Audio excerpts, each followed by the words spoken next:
I want to start this off by saying that my Mill Judith, F50, is a great woman, and I love her. What has happened is completely out of character for her, which is why I've come to Reddit for advice and to rant. I got married to my husband Arthur, M31, 3 years ago. It's a very happy, loving, and stable marriage, so I have no complaints there. To make better sense of what happened, it's important to know his past and family. Judith, my Mill, had Arthur very young when she was only 18. Her parents didn't help her out, and she was disowned by her family and ostracized from the community for getting pregnant before marriage. Arthur's biological dad bolted 5 months into the pregnancy, saying that he wasn't ready. So my Mill was all alone. She took the help of some friends, worked odd jobs, and raised Arthur by herself. She's an incredibly strong woman, and I'm in constant awe of her. When Arthur was 5 years old, my Mill got married to Isaac, my husband's stepfather. Arthur considers Isaac to be his father and calls him that. From what I've heard of him, he was a great parent to Arthur and never once made him feel like he wasn't his own. I've only heard heartwarming and positive stories about him, and my husband has great memories of his father. Isaac died when Arthur was 15. It happened suddenly, and neither my Mill nor Arthur saw it coming from what I know. Mill never really recovered from the shock.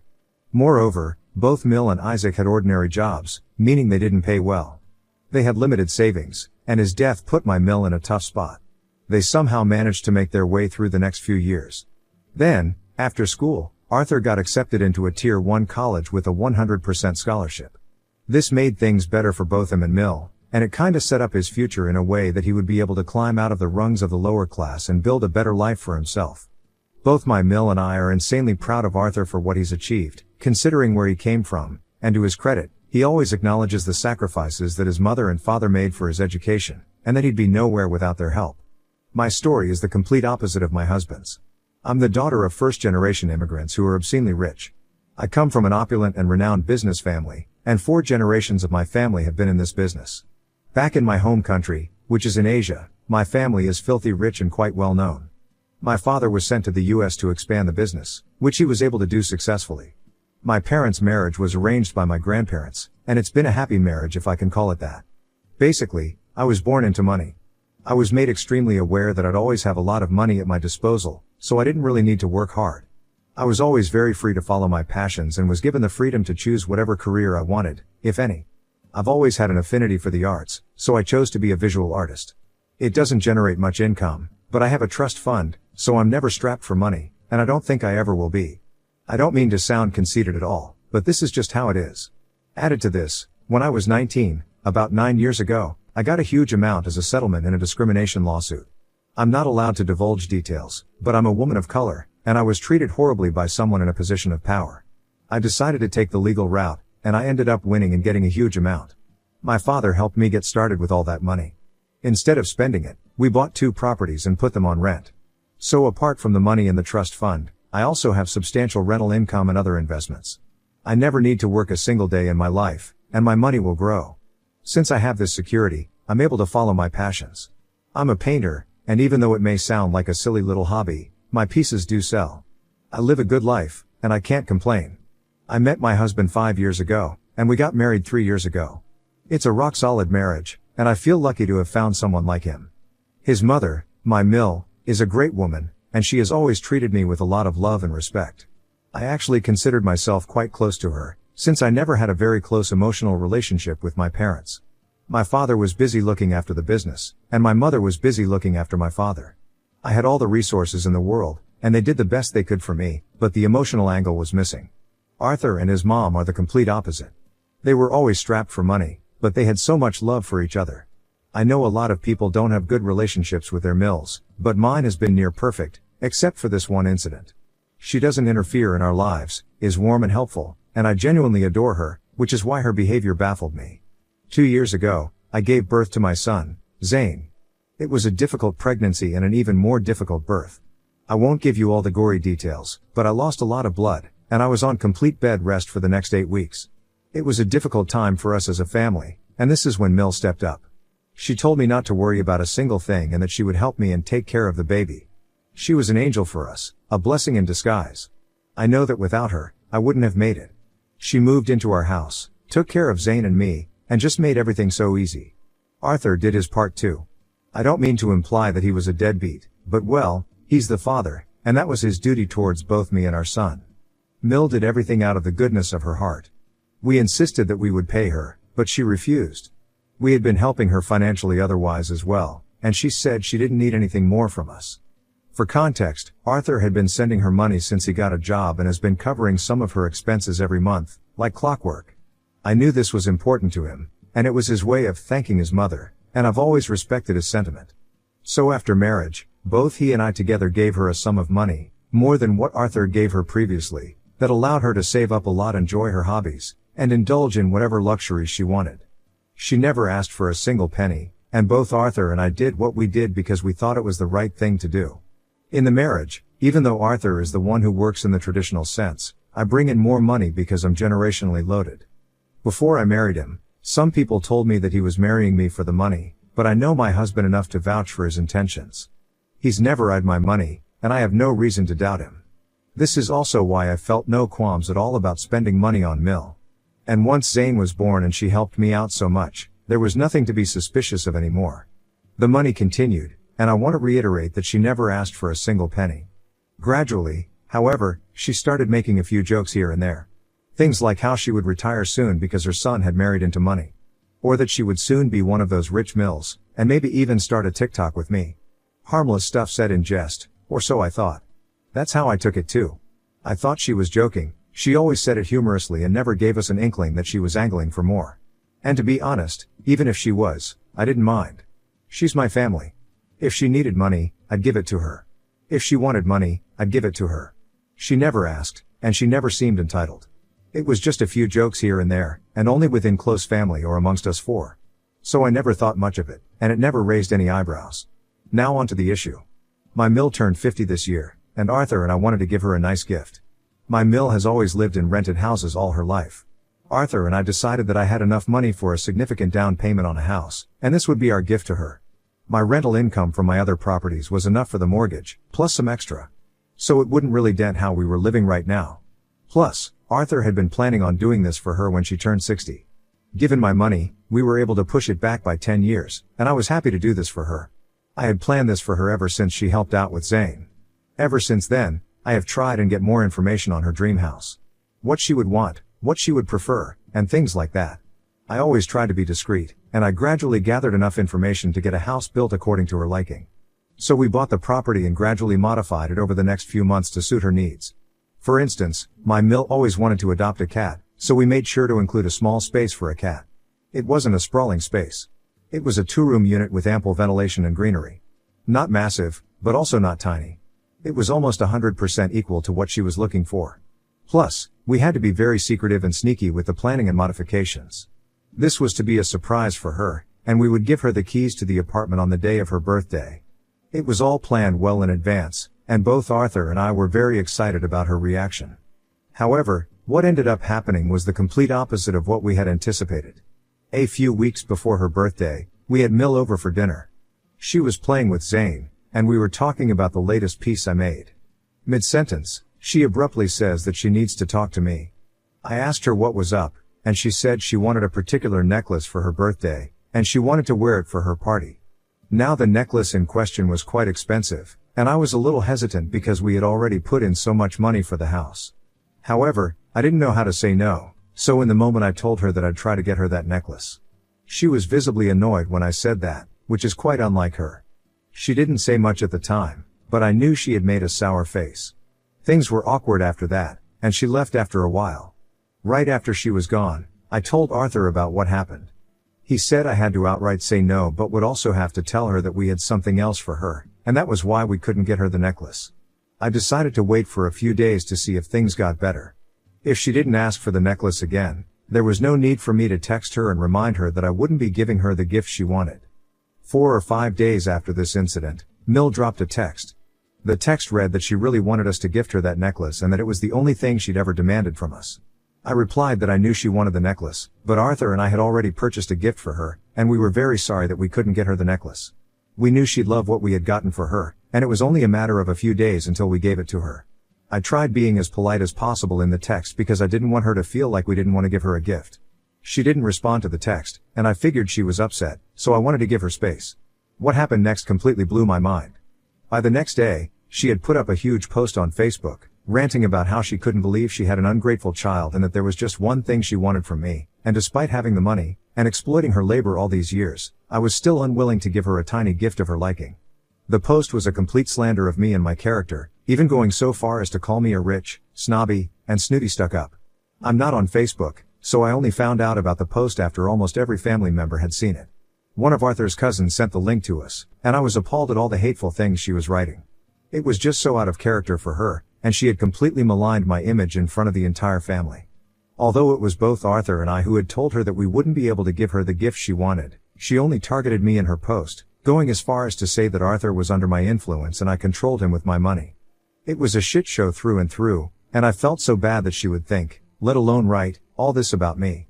I was crying, and Arthur tried his best to comfort me, but I was inconsolable. He said he'd talk to her and request she take the post down if that made me feel better. He called her up and asked her to take the post down, and that just because we weren't giving her the necklace she wanted didn't mean we weren't giving her anything at all. She doubled down on what she was saying and was even more hurtful and bitter on the call. It felt like talking to a poisonous snake, and no matter what Arthur said, she wouldn't listen. She also said she wouldn't take down the Facebook post, and that she didn't want to associate with a hateful woman like me ever again. She said she'd never be running any errands for us or helping us out with anything. All in all, it was a totally unproductive call that not only made things worse but also got me uninvited from her birthday party. Arthur realized that there was no point in talking to her anymore and disconnected the call. I was miserable for the next couple of days, and Arthur tried his best to be there for me. He was furious at his mother and refused to pick up her calls. Whenever I asked him what we were going to do, he said I should leave everything to him and not worry about what was going to happen. Cue her birthday, and things came to a boiling point. Arthur went to the birthday party with no gift in hand. Mill was cordial with him, from what he said, but there was still a lot of tension in the air. Many of her friends and family were present, so Arthur just mingled with other people. Most, however, steered clear of him, because I'm guessing all of them had read the Facebook post. Now at the end of the party, Mill had planned to open her gifts. Before she could get on with that, Arthur got up and said that he had something for her. He said he was very thankful that he had a mother like her and that he was who he was largely because of the efforts and sacrifices she'd made throughout his childhood. He said he'd always tried his best to be a good son, so much so that he'd been sending her monthly payments ever since he got a job. He'd told me before going to the party that he'd be saying this, and I'd begged him not to cause chaos. But he was insistent, saying that if Mill put up her side of the story, he had every right to clarify his side. Once he said the part about regular monthly payments, Mill got visibly uncomfortable, and there were a lot of long looks and glances around the table. He went on to say that he was so sorry for his mother's stupidity because little did she know that he and I had bought a house for her, that we had been working on for almost a year, to turn her into a homeowner and allow her to retire early. He had made a PowerPoint of the entire house, with the rooms, the yard, and everything, and showed it to everyone at the party on the screen. He said he couldn't believe that Mill was willing to let it all go for a necklace, despite him and me repeatedly telling her that we had something planned for her. He said he was sorry we didn't get her the necklace, and he decided to sell the house, buy the necklace she wanted, and keep the rest of the money. By the end of his long speech, Mill was in tears, and everyone else was disapproving of what she'd done. He then excused himself and doesn't know what happened afterward, but he feels much better after calling Mill out for what she did. I don't know where I stand with all this because I'm generally not a very confrontational person, and I do feel bad for her, but I also think she went a little too far with the Facebook post. A cousin of his has been trying to get in touch with me, but I haven't returned her calls yet. I don't know what we're going to do, but I just want the drama to be over. Update 1. I have a small update, even though it's relatively minor and not nearly as dramatic as Reddit would want. Arthur and I decided that we're going to put the house up for rent. It's a beautiful property, the interiors are new, and we were very meticulous in ensuring there should be no hurdles for Mill. I genuinely feel this house has the potential to fetch us a great sum and be a source of regular income for us. We listed the flat 2 days ago, and we already have some queries. We'll be taking our time in deciding who to rent it to because we want decent tenants who will be trouble-free. My Mill hasn't reached out to us yet, and I don't think she will. The public humiliation and embarrassment she's faced will stick with her for a long time. I had told Arthur to go soft on her, maybe tell her in private, but he was furious with her because of how she treated me. He said that she chose to make everything public and slander me on social media, so he was going to make everything public too. He even said she should be grateful he did it in front of friends and not on social media for the entire world to see. Some of his cousins have reached out. One section of them has called us out for ruining a milestone birthday and creating a spectacle of it all. Another section, on the other hand, supports us and says that she should have known what she's lost in her greed and pettiness. I don't really pay much heed to these messages because frankly, I don't have the energy for this drama that's erupted into a volcano for no reason at all. I just want to stay away from it all, but I know that's not a possibility. My Mill is going to get in touch with us someday, I just hope it's not for a long time. We can't keep her out of Zane's life, she's been a good grandmother to him and has been there for him ever since he was born. So this stalemate has to end one day. I just hope and pray I get some peace and quiet before I'm ready to deal with all of this again. Update 2. I read all of your comments, and they've been very helpful. I've always been a non-confrontational person, and I've never liked fighting or not being in contact with people I'm close to. Reddit made me realize that what Arthur did was the right thing, even though it ruined my Mill's birthday. We've gone above and beyond to ensure she lives a good and comfortable life, even though we, especially I, don't owe her that. I bought that house for her out of the goodness of my heart and because of the bond we shared, but she completely sullied it because she couldn't take no for an answer. I also realized that this has been the only time she's asked for something that hasn't been given to her. She's never had to ask us for anything. We do it ourselves before the chance even arises for her to ask. Whether she feels entitled to getting everything she wants, I don't know, but her reaction to a polite no was unexpected and can't be overlooked any longer. This brings me to the actual update. The house has been rented out.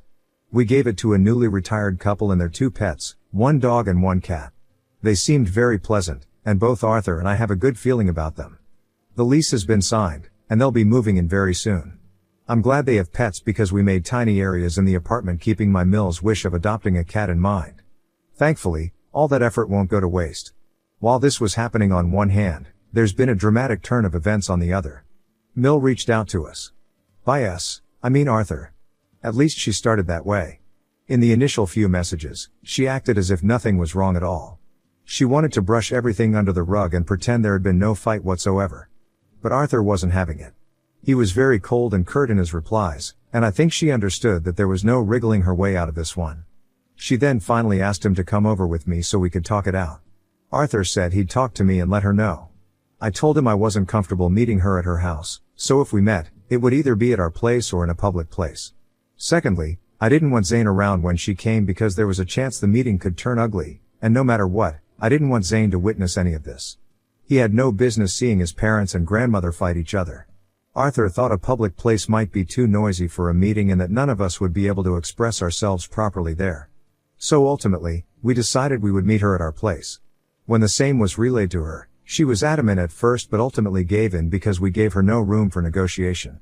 She came over, and initially, it was very awkward. Then, instead of apologizing for her behavior or at least acknowledging her role in the entire chaos she caused, she had the audacity to ask me for the keys to the house. That's when I knew that all of you were correct, and she was greedy from the inside. I couldn't help but laugh in her face when she said that. She turned red with embarrassment.